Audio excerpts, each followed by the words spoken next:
एक तरफ इमरान खान हुए जेल में बंद और दूसरी तरफ पाकिस्तान की नेशनल असेंबली हो गई भंग। जी हां, पाकिस्तान के प्रधानमंत्री शहबाज शरीफ ने संसद के निचले सदन नेशनल असेंबली को 5 साल का कार्यकाल पूरा होने से 3 दिन पहले ही भंग करने की सिफारिश की, जिस पर बीते बुधवार को राष्ट्रपति आरिफ अलवी ने हस्ताक्षर कर दिए और पाकिस्तान का नेशनल असेंबली भारत की संसद के निचली संसद सदन लोकसभा की तरह है, जो कि नेशनल असेंबली भंग होने से पाकिस्तान में 90 दिनों में चुनाव कराना होगा। अगर नेशनल असेंबली अपना कार्यकाल पूरा करती है तो 60 दिन के अंदर चुनाव करना होता है। आइए जानते हैं नेशनल असेंबली भंग कराने के 10 खास तरीके या खास बातें क्या थी।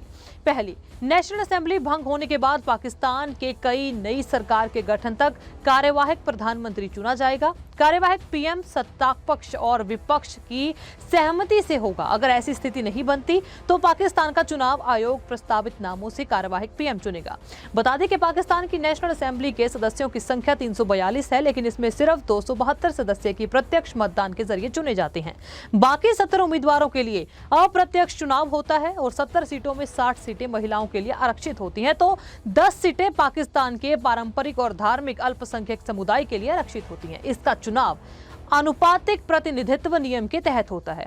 तीसरा, पाकिस्तान के कानून मंत्री आजम नजीर तरार ने कहा था कि आम चुनाव 2024 के जनवरी या फरवरी से पहले संभव नहीं। कानून मंत्री आजम नजीर तरार ने यह भी कहा कि 2023 डिजिटल जनगणना के मुताबिक आम चुनाव 2024 के जनवरी या फरवरी से पहले संभव नहीं। चौथा, दरअसल नई जनगणना के मुताबिक पाकिस्तान का चुनाव आयोग सीटों का जो परिसीमन करेगा, इसके बाद ही चुनाव की संभावना जो है कानून मंत्री ने जाहिर की थी। हालांकि परिसीमन से सीटों की संख्या में बदलाव नहीं होगा और पाकिस्तान में अगले साल ही आम चुनाव होने की संभावना जताई जा सकती है।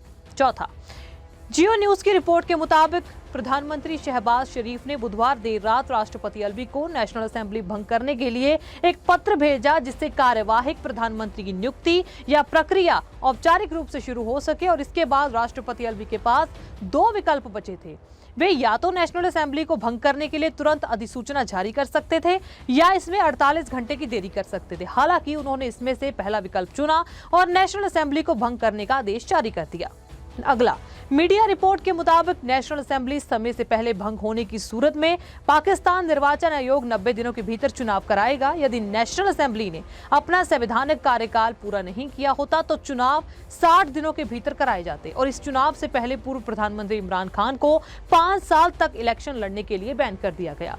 छठा, प्रधानमंत्री शहबाज शरीफ की इस सिफारिश के साथ ही पाकिस्तान में कार्यवाहक सरकार के गठन की प्रक्रिया शुरू हो गई है।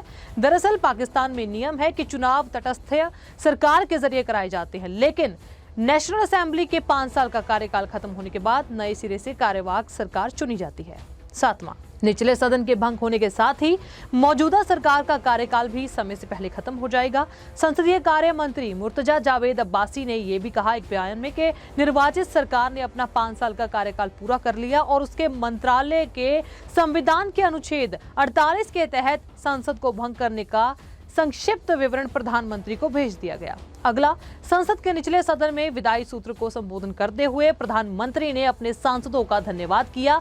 अपने संबोधन में प्रधानमंत्री ने पाकिस्तान तहरीक इंसाफ पार्टी की पिछली सरकार पर निशाना साधते हुए कहा कि अपने 16 महीने के शासन के दौरान पिछली शासन की लापरवाही और विफलताओं का बोझ उन्हें उठाना पड़ा।